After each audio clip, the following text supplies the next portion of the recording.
విదేశీ మారక ద్రవ్యాన్ని అధికంగా ఆర్జించి పెట్టే వాణిజ్య పంటల్లో పసుపును ప్రధానంగా చెప్పుకోవచ్చు.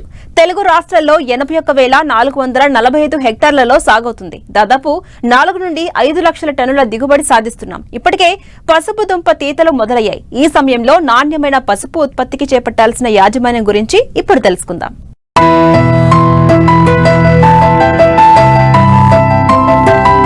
పసుపు దుంప జాతి ఉష్ణమండలపు పంట. తేమతో కూడిన వేడి వాతావరణం పసుపు సాగుకు అనుకూలంగా ఉంటుంది. పసుపు సాగులో మన దేశం ప్రపంచంలోనే మొదటి స్థానంలో ఉండగా దాదాపు 40% సాగు విస్తీర్ణం తెలుగు రాష్ట్రాలలో ఉండటం గర్వకారణం. పసుపును కేవలం వంటల్లోనే కాక వివిధ ఔషధ సుగంధ పరిశ్రమల్లోనూ కృత్రిమ రంగుల తయారీకి విరివిగా ఉపయోగిస్తున్నారు.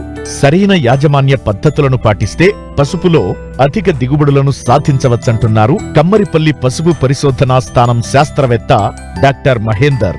ఈ పరిశోధన స్థానంలో దాదాపు 300 రకాల పసుపు రకాలున్నాయి.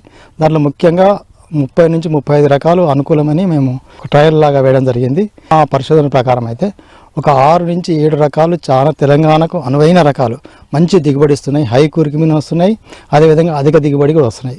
దాంట్లో ACC 48 అనే రకము, ACC 79 2 రకాలు కేరళ రాష్ట్రం చెందినవి. అవి కూడా మనకి ఎకరానికి 25 నుంచి 30 టన్నులు ఒక ఎకరాకు వస్తుంది. మళ్ళీ కురుకుమిని కూడా 4 నుంచి 6% వరకు ఉన్నాయి. దాదాపు మనం టెస్ట్ చేసినప్పుడు 5% నుంచి 6% వరకు కురుకుమిని ఉన్నాయి. అది మంచి వెరైటీ. అదేవిధంగా రాజేంద్ర సోనియా సొనాలి, ఇవి కూడా మన తెలంగాణకు అనుకూలమైనవి. ఇవి కూడా మనకు 30 టన్నుల వరకు ఎకరాకు వస్తుంది. మన కురుకుమిని కూడా 6 నుంచి 7% వరకు ఉన్నది. ఇవి కూడా తెలంగాణకు చాలా అనుకూలమైనది. సో అదేవిధంగా బెడ్ సిస్టమ్ డ్రిప్లో అయితే అధిక దిగుబడి వస్తుంది, నిరూపితమైంది. సో బెడ్ సిస్టంలో ఈ వేపపిండి లేదా ఇంకోటి బెడ్ సిస్టంలో 3 నుంచి 4 వరుసలు వేసుకొని మనం డ్రిప్ ఇవ్వగలిగితే చాలా బాగుంది. మనకి ఎకరాకు 35,000 నుంచి 40,000 మొక్కలు ఉండే విధంగా చూసుకోవాలి. సో రైతులు చాలామంది బెడ్ సిస్టంలో 2 వరుసలు వేయడం వల్ల ఈ మొక్కలు 35,000 రావడం లేదు. కాబట్టి దిగుబడి తగ్గే అవకాశాలు చాలా మనకు కనిపిస్తున్నాయి. కాబట్టి మనకు 35,000 నుంచి 45,000 మొక్కలు ఒక ఎకరాకు ఉండే విధంగా మనం సాంద్రత చూసుకోగలగాలి. అవి చూసుకోగలిగితే మనం బెడ్ సిస్టంలో 3 వరుసల నుంచి 4 వరుసలు వేసుకొని కొన్ని యాజమాన్య పద్ధతులు అంటే దుంపకుళ్ళు రాకుండా మనం కాపాడాలి. దుంపకుళ్ళు మనకు ప్రధాన శత్రువు, అది రాకుండా కాపాడంటే రైతు సోదరులు ముందుగా వేపపిండి అనేది ఎకరాకు 10 కిలోలు ఖచ్చితంగా వేసుకోవాలి. అదే కార్బోఫిరిన్ గుళికలు కూడా మనము అవి వేసుకోగలిగితే మనకు చాలా వరకు ఉపయోగపడుతుంది. ఒకవేళ దుంప కుళ్ళు గింట వచ్చినట్టయితే మనం గింట రెడోమిల్ అనే మందును మనం డ్రెంచింగ్ చేయడం వల్ల కంట్రోల్ చేయొచ్చు. ప్రస్తుతం పసుపు దుంప తీతలు జరుగుతున్నాయి. నాణ్యమైన పసుపు ఉత్పత్తికి సరైన పక్వ దశలో దుంప తీయడంతో పాటు దుంపను ఉడకబెట్టేటప్పుడు ఆరబెట్టేటప్పుడు రైతులు అత్యంత మెళకువతో వ్యవహరించాలి.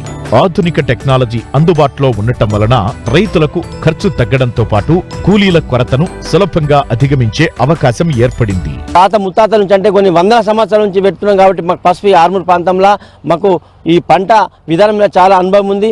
దీనికి దబ్బే టైంలో మన పసుపు పుల్లబడి అంటే ఎర్రబడిపోయే దశకు వచ్చిన తర్వాత మినిమం 8 నెలలు 9 నెలలు వచ్చే ముందు మనం పైపాట ఆకు కోసేసి పారించుకొని కూలీలతోటి కొంకులబడి దబ్బుడు. ఇప్పుడు కొత్తగా ట్రాక్టర్ ద్వారా కూడా వచ్చినాయి, కానీ అవి ఇప్పుడు అందుబాటులోకి వస్తున్నాయి. ట్రాక్టర్ ద్వారా దబ్బుకోవచ్చు. దబ్బి కూలీతోటి మండ తల్లి కొమ్ము పిల్ల కొమ్ము వేరే వేసుకొని ట్రాక్టర్ ద్వారా ప్లాట్ఫామ్లో కళ్ళలో గుంజుకొని ట్రాక్టర్ ద్వారా గుంజుకొని దాన్ని బైలర్ ద్వారా లేదా కడాయిల ద్వారా ఉడికించుకొని ఒక వారం 10-15 రోజులు రోజు మలుపుతూ నేర్పుకుంటూ ఉంటే కరెక్ట్ అది పాలిష్కి వచ్చే టైం అవుతుంది. పాలిష్కి వచ్చిన తర్వాత డ్రమ్ముల ద్వారా ట్రాక్టర్ దమ్ము ద్వారా 1 గంట సేపు డబ్బాలో వచ్చి తింపుకున్నట్లయితే పచ్చ పాలిష్ అయితే బంగారం కలర్కి వస్తుంది. అప్పుడు దానికి మార్కెట్లో మంచి రేట్ వచ్చే అవకాశం ఉన్నది. దుంపలు తవ్విన తరువాత తల్లి దుంపలు పిల్ల దుంపలు వేరు చేయాలి. అదేవిధంగా దుంపలకు అంటుకొని ఉన్న వేర్లను మరియు మట్టిని తొలగించాలి. తల్లి పసుపును కొమ్ములను వేరు చెయ్యాలి. పసుపు ఉడికించే బానెలు లేదా కడాయిలో దుంపలు కొమ్ములు మునిగే వరకు నీరు పోసి సమానంగా మంట పెట్టాలి. 45-60 నిమిషాలకు తెల్లటి నొరగ పొంగు పసుపుతో కూడిన వాసన పొగలు వస్తున్నప్పుడు తడకపై నీరు అంచుకుని కుప్పలు కుప్పలుగా పోయాలి. 24 గంటల తరువాత 2-3 అంగుళాల మందముగా పరచాలి. కనీసం 10 నుంచి 15 రోజుల్లో పసుపు ఎండుతుంది. ఎండిన పసుపు కొమ్ములు విరిస్తే కంచు శబ్దం వస్తే 8 నుంచి 10% తేమ కలిగినట్లు గమనించాలి.